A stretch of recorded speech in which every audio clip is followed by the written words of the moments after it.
Well, hello, everyone. I'm Ryan Kelly. I'm Director of Engineering at PayPal, and I'm leading our Agentic Commerce platform and helping merchants and partners integrate with what we call Store Sync to help enable Agentic Commerce.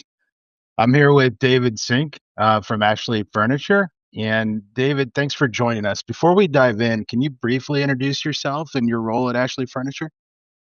Yeah, absolutely. Thanks, Ryan. As you mentioned, I'm David Sink. I'm the SVP of engineering for Ashley Global Retail.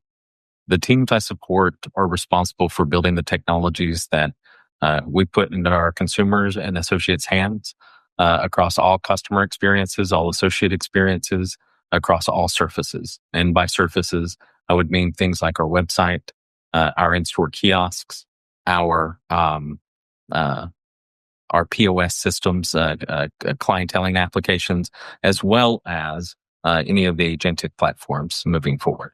That's great. Thanks, David. So, for anyone new to Agentic Commerce, how would you describe what Ashley Furniture is building? We partnered with PayPal to enable the selling of our Ashley products across various LLM agents. We started with PayPal with Perplexity, but the plan is for us to grow with PayPal as they grow into other LLMs. I think Copilot is slated with ChatGPT to follow. The consumers will navigate to their LLM of choice. They'll search for products. They'll be presented with the option to purchase the product directly through the agent interface, through an instant buy functionality. This integration wires all of that together in a seamless experience for the customer's purchase journey. Yeah, that's great. So, what were you looking for in a payment solution to support agent-driven commerce? That's a fun question. So, honestly, you know as well as I do that this space is just super new. There's a lot going on. There's a lot to learn, right?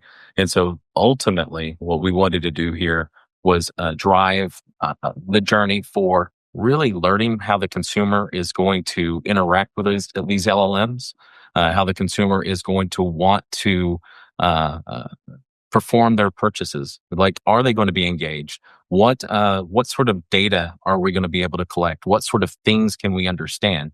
And so this integration really was about learning. It was really about joining as early in the journey as possible so that we don't fall behind, so that we remain relevant to the consumer across wherever they're going to be. So, from your perspective as a merchant looking to enable agentic commerce, what factors made PayPal stand out compared to some of the alternatives? PayPal's leading the way here.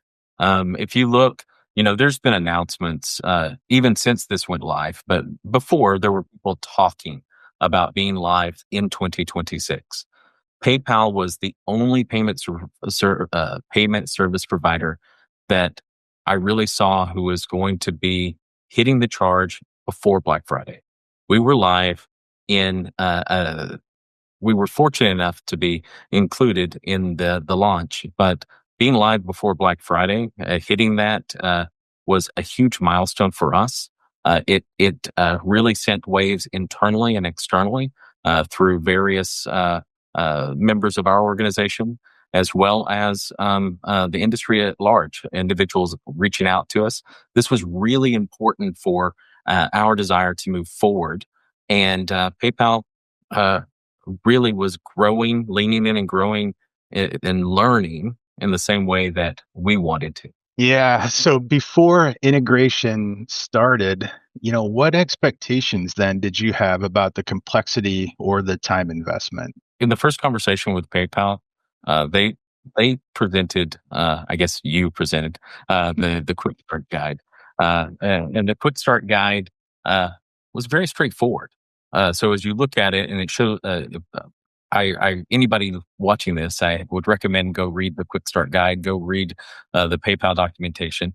But PayPal's doing a lot of the heavy lifting, communicating to the LLM, and if you really get to it, it boils down to a couple of services that we'll talk to a little bit later in the conversation. But it was really as simple as building the wiring between PayPal and our commerce platform. And it was really as simple as thinking through how to create a cart and then how to place an order. So looking at all that as part of the documentation, it seemed really, my expectation was that we'd move really quickly and get a solution in place in short order. As you mentioned, Ashley Furniture was, an early adopter, a first mover, in the agentic commerce space, and certainly working with PayPal here. Can you walk us through what the white glove experience looked like? Yeah, I mentioned the quick start guide already, right? And so the quick start guide, uh, uh, is really well documented. So every bit of the documentation that we received from PayPal was clear, concise, had a really clear view of how it was going to work, but also had great documentation around the contract that we would need to fulfill for communicating with PayPal. The PayPal assigned a product development team to work directly with us, quickly to answer questions and validate that what we were creating was going to work in the overall environment. I would work to wire up services, and they would be immediately engaged to validate that it was generating the expected results.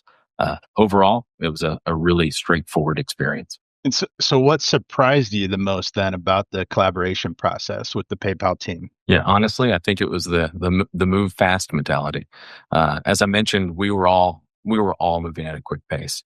So while later other people coming along won't experience the same onboarding that we did, we were fortunate enough to be developing our side while the PayPal engineers were doing the same with Perplexity. I was fortunate enough to be directly connected to a brilliant, engaged group of product managers and engineers who were doing whatever it took to be successful on a tight timeline. Yeah, that's a great point. And the feedback is definitely mutual. I will say from our perspective too, having that collaboration with your team was just critical in making sure that this was a success. And feedback then also from you and your engineering teams have helped shape, our platform as well. So, yeah, this has been a really valuable exercise, I think, from both perspectives. So, yeah, I definitely appreciate you sharing that. I suspect, honestly, that's going to be the engagement for anybody is that as they're coming on board. I was fortunate enough to meet a lot of your team as we worked through some interesting things, and every one of them were amazingly helpful. They were engaged, jumping in there, trying different avenues, and yeah, I loved the engagement. That's awesome. Was there anything in support or communication that stood out as uniquely helpful? Yeah, it really does come down to communication. The real time collaboration is a must. You have to have some sort of way to be absolutely communicating, depending on your timelines, right? But as I stated, we were a bit unique. We were early on in the integration. There were things that were super new in the space, and some unique challenges arose during the implementation. The development and product team were ever present and able to respond to our needs, and vice versa. One of the funny things that happened during the journey is that I was on a plane, and I think it was one of the testers reaches out and said that his JWT token wasn't working. So as the JOT token wasn't working, and I examined it and saw that because again, new in development timeline, the issuer had been during the development phase was PayPal.ai, I believe. Then it was PayPal.com in the kind of final phases as we're going through the journey. And I literally had it changed in 5 minutes from the seat of the plane, so that the tester could continue and make sure that we didn't have any slips. So I just really love the engagement. Yeah, that's great. How long did it take you guys then to go from, zero to a working integration? Do you recall? Yeah, I do. And that's a little bit of an overloaded question, but let's talk about the first engagement because, as you know, Ryan, we weren't actually in the beta. It was at Yep. first was a bit of, we don't know if you can make it because we were at the tight timeline before the beta had closed. And so I took this on myself because my team's already staffed with other roadmap items. And I did this on the side, working nights and weekends. And I had the first working version probably complete in about 8 to 16 hours of my personal time. Uh, uh, it was it was really like I said, it was straightforward, but uh, yeah. So I would absolutely recommend just getting on doing it because the amount of work here that needs to be done, the amount of work is pretty small. Yeah, that's great. I don't want to put words in your mouth, but if I recall, I think you mentioned that this was one of the funnest projects that you've worked on, in a while. So yeah, putting in the nights and weekends, it's different when it's fun, right? It was I won't go into a lot of details, but it was a relatively challenging time in my personal life with some personal issues going on. And this was honestly, yeah, it was exhilarating. It was this thing that gave me something to focus on and drive. And you talk about one of the most fun projects to work on in a long time. At my level, you don't get to work on a project like this very often. And it was something that I knew was going to have a lot of visibility to the greater ecosystem. So what were some of the biggest accelerators then that helped you, integrate so quickly? Well, I mentioned that the integration was fairly straightforward. The connection was as simple as providing a set of APIs that PayPal would call from the Agentic chat platform. It primarily boiled down to creating cart and placing an order. So whatever your platform is making sure that a cart can be created and that an order can be finished from that cart. Uh, Ultimately, PayPal does a lot of the heavy lifting here of I'm not building an MCP or anything like that directly with the LLM. PayPal is handling that sort of communication. I'm just exposing a set of APIs that are orchestrated to work with my commerce platform. Yeah, I really appreciate you mentioning that. One of the biggest value props and the reason we built the agentic commerce platform is to make life easier for the merchants, especially as we start to look at enabling, Ashley Furniture across multiple surface areas, including different LLM providers, first party consumer experiences through Venmo and PayPal, and even potentially storefront ads. So it's really that one to many type, integration that we want to be able to support, you and your team with. So yeah, that's great to hear. Thank you. Given, I know this was a completely new type of integration and consumer experience, but if you had to compare this to other payment or commerce integrations, any feedback or details on how it maybe stacked up against some other integrations that you worked on? Yeah, absolutely. Throughout the journey, as I explained it to people internally, as I explained it even working with PayPal directly, it's a lot like integrating PayPal Express with a headless architecture, right?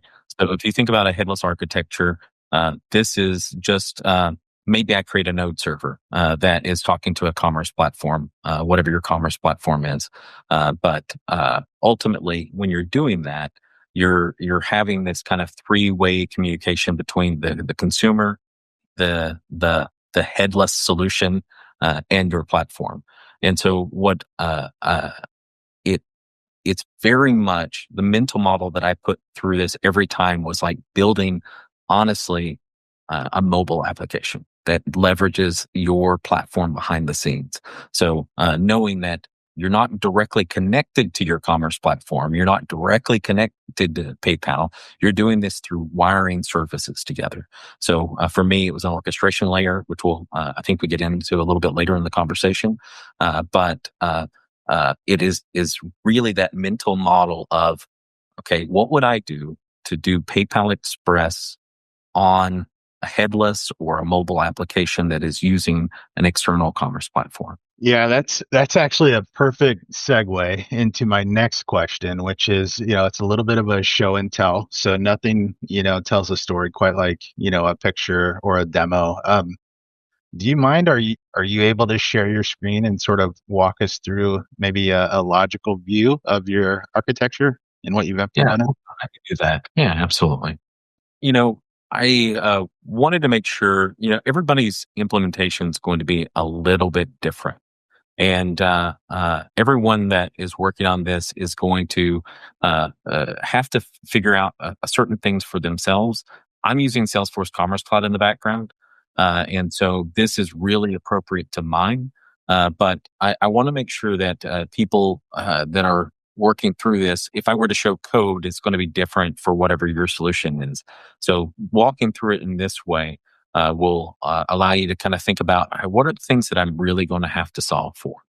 Um, if we, as we talked about um, the integration, we mentioned that PayPal's doing the heavy lifting, and if you look in the documentation that's provided by PayPal, the PayPal agent is is performing communication between the LLM and the consumer. So the consumer interacts with the LLM, PayPal agent gets involved and is responding to the request from the consumer in the LLM that are then migrated over to us. So in this case, actually furniture. And the PayPal agent, when interacting with us, really are going to be performing just a couple of actions. A cart manipulation, so creating and updating a cart, and completing that transaction. The create cart is probably a little bit more of the complex component here. So I'm just going to focus on the create cart for this conversation. I ended up creating a proxy layer that would allow me to just overall orchestrate the communication. And I'll get into the why I had to do it this way, but I think it's a good pattern to create the right abstraction for whatever your needs are. And so the PayPal agent is going to call my proxy.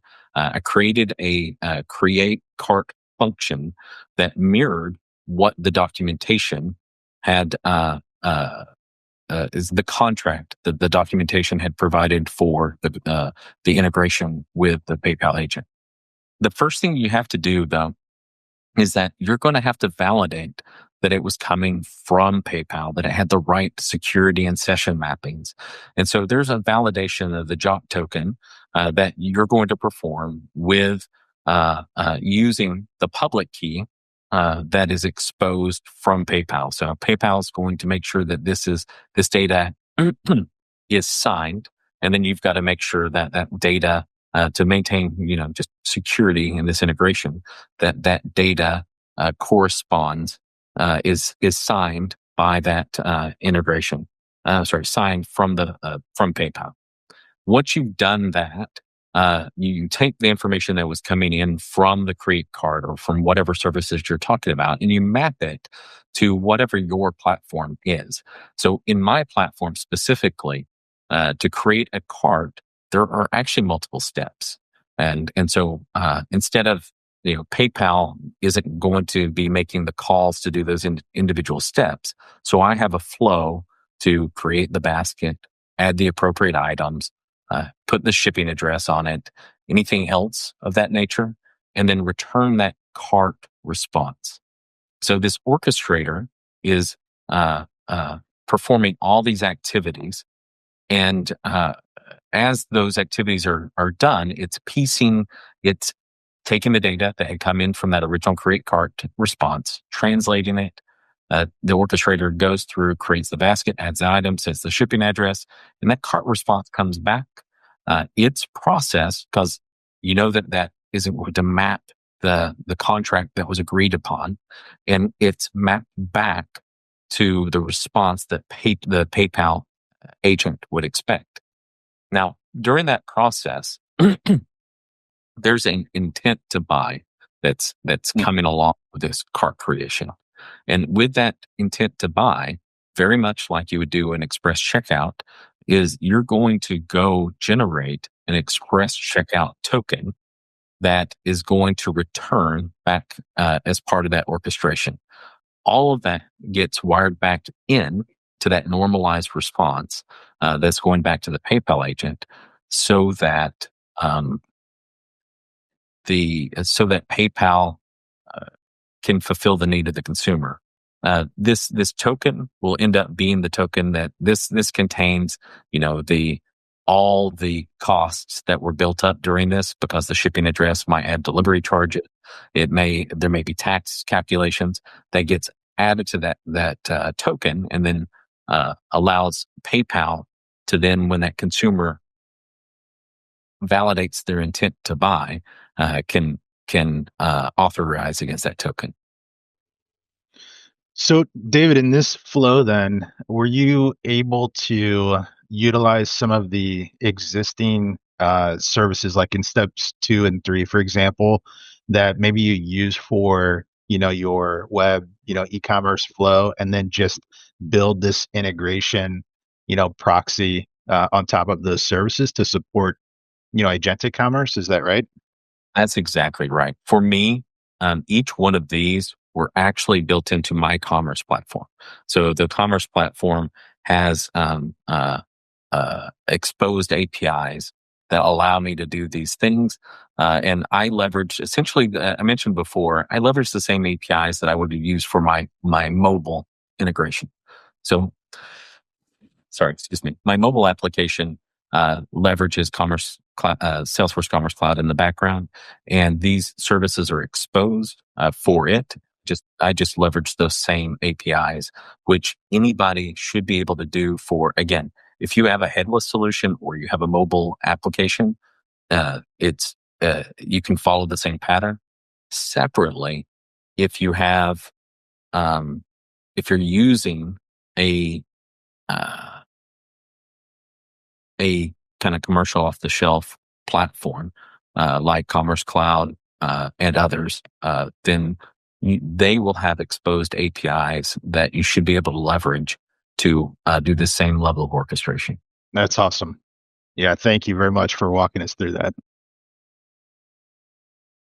You have any other questions about the diagram? No, I don't think so. It makes a lot of sense. Like you said in the beginning, it is, at the end of the day, it actually is a little bit more simple to enable, agentic commerce than what it feels like, I think, on the surface. It feels new and maybe a little overwhelming to some folks until you really kind of dig in and understand, what the architecture is and what the integration expectations are. So thank you very much. Yeah, absolutely. So, like I said, there is going to be business logic that you're going to have to understand behind the scenes. And a lot of I said 8 to 16 hours. You look at this for that initial piece. It's like some people might be watching it and going, "Wait, that took you 8 to 16 hours?" Or some people are like, "Holy crap! How did you get that?" It doesn't really matter. Yeah. The bulk of the work that you're going to be doing is thinking about, what are my business rules? You want, again, just leverage your platform, leverage the things that you already have, and stitch it together. You can do this without an orchestration platform. You could do it as just a set of services that are hosted somewhere, that you do your own orchestration in your code base. But it is really straightforward. It should, again, use the patterns that you are already using for other things in your space. Yeah, you're right. Everybody's situation is a little bit different, and folks will have to do kind of their own analysis. But yeah, with you, I think comparing and even using some of the same patterns or services that you had previously built, you and your team had previously built to support mobile. I mean, that's a perfect example, right? Powering sort of this more API driven type integration to support, native mobile apps. So perfect. Um, okay. Let's see. Maybe couple more questions, I guess, following up from the demo then. So, what part of the integration did you find maybe the most intuitive to work with? Yeah, I again, API driven. It's super intuitive to be in an API driven space. So again, think of it as like PayPal Express on a headless commerce solution. It really helped me breeze through wiring up all the pieces. In a headless solution, you're going to be taking input from a user, translate it into your e-commerce platform. I built my APIs just to simply mimic that behavior. That's really what it boils down to. That makes this feel extremely natural. Sorry to repeat myself, but that's really it. Yeah, that's good. So, are there any additional tips that you would give developers then who might want to replicate what you built? Yeah. So one of the things is that um, you really want. I started to test this integration honestly as one giant bash script. So I literally, and you've seen me run it on the screen before in Yeah, various iterations of it, is that I just really took bash, and you could do it in PowerShell. It really doesn't matter, but just shell scripted a set of curl statements in bash. And I think there's in PowerShell, there's like invoke web, whatever. I apologize, my a little rusty in that, but absolutely there. Go look it up. But performed a series of curl statements, reproduced what I would want the APIs to do with my commerce platform, uh, uh, and and with PayPal, of course. And so this became a blueprint for my execution, knowing like it was something that I could run locally, hit a button, execute, and go through various steps. And I knew that I proved out that it was work. So that became my blueprint. Anytime that I wanted to make a change, I go back to the blueprint and make sure, okay, does this work? And so that gives you the confidence to say, all right, I know that if I run into a problem, it's my platform build. It's something that I did over here. It's not that it's impossible. So building out that blueprint, super made it really easy for me to go through the execution. And then honestly, beyond validating just the theories that I've got, those scripts evolved to become my test scripts while we were working through things. So I'd have it all wired up, and I would just place an order and create cart, place an order, and like, okay, it works. And then this just became, I'll just continue that pattern moving from there. that's great. You actually reminded me, and I'm not sure if we had these available when you started your integration, but we have created Postman collections for merchants to be able to kind of do somewhat of what you were describing and being able to test, your different API endpoints and various use cases there. So, No, absolutely. And Postman, or we moved to an open source a version of Postman internally, but yes, you're absolutely right. Having those collections, and I'm actually glad that you have those now. I look forward to honestly perusing them. So when we get a chance, we'll connect, and I'll grab those from you. yeah, that'd be actually getting some feedback, I think, from you, as someone who's implemented the solution already would be good. So, okay. Yeah, thank you very much. So, what immediate improvements or insights have you seen since integrating PayPal? One of the things is that in our space, we had a decent amount of technical debts, even with PayPal, but in our cart and checkout in general, we had decent amount of technical debt. We were originally on an MVP solution, which I'm sure you cringe at this point, bring that up. But as part of this, we actually came out with some better patterns internally for us to move off of MVP. And it created we had to learn quickly. We had to like dig deep into it. And because as we're walking through it, MVP is not a solution that's going to work in the perplexity space. And so and I think that as the team, if there are people in MVP space, there is path, right? And so you can transact, do all the bits and pieces with the REST v2 solution. It generates a transaction ID. That transaction ID can be used downstream by your MVP solution. So you don't have to move everything all at once. You can do incremental builds.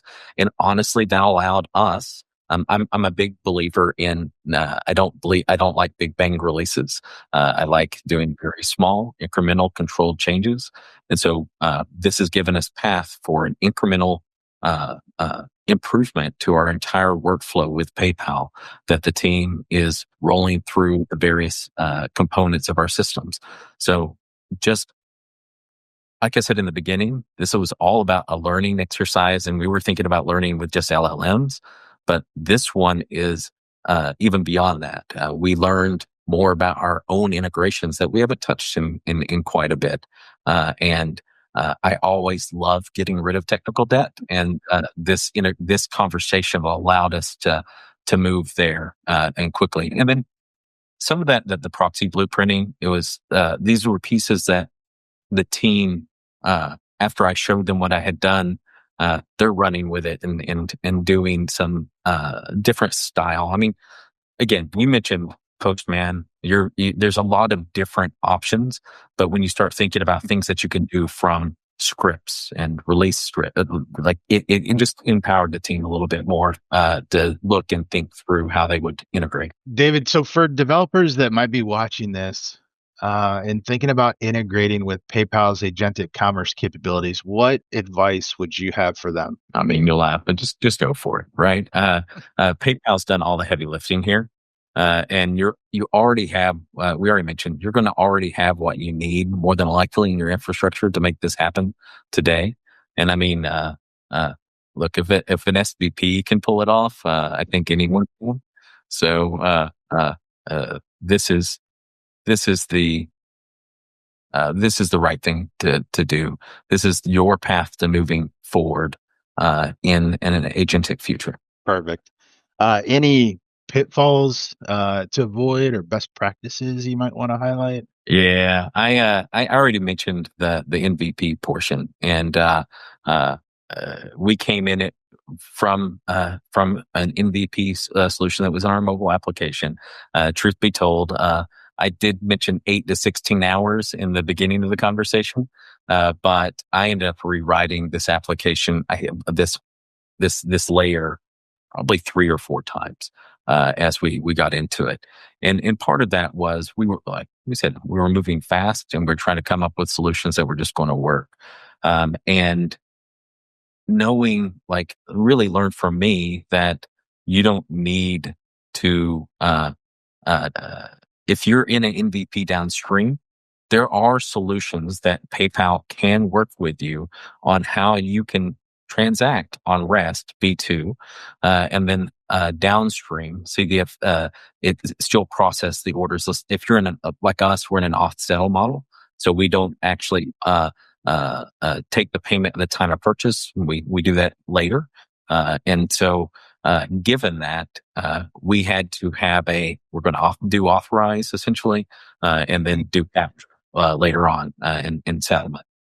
And so given that, I started down the MVP solution. I started down the REST solution first.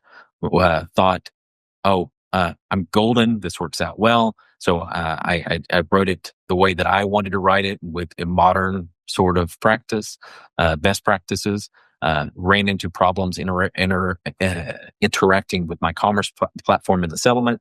I rewrote it to MVP, find out MVP, that's not the solution that's going to work going forward. And then had to take it back to a REST solution with the appropriate passing of transaction IDs through the system. And so that's an important thing, is that, hey, I can't do this if I'm under an MVP. You can. There are ways for you to go ahead and get that plumbing through, and the PayPal team would be, I'm speaking for you, but I suspect you'd be more than willing to help people work through that. Absolutely. This is a good time for me to put a plug in for the AI tools that we've also developed to help migrate folks' code for them. So we will drop a link to that tool as well. It's an IDE plugin. We'll put a link to that tool as well in the description of the video here. So this is fantastic. I really appreciate you taking the time, David, to meet with us, sharing your integration story. It has been an absolute pleasure to work with you and your team throughout this journey. Just like you said, previously, we're still learning together, and being able to go through a real world, implementation, ultimately with a nice success story at the end. Has just been a fantastic opportunity for us as well. So I really appreciate your time. The same. It's been a wonderful experience, and like I said, it was a very energizing thing for me at a time in my life where I really needed it. So I really appreciate you, your team, and just everyone else involved in this. Yeah, this is fantastic. So, last but not least, I know I mentioned we would drop a link to the AI tools to help people migrate off of SOAP MVP APIs. But also, of course, if you're listening, we're also going to drop a link to our integration guides for what it would take then to onboard for our agentic commerce platform, everything that David just shared with his personal experience. So I would highly encourage you to check those out. We'll also have a link to our waiting list if you're interested in onboarding to our platform. So thank you, everyone.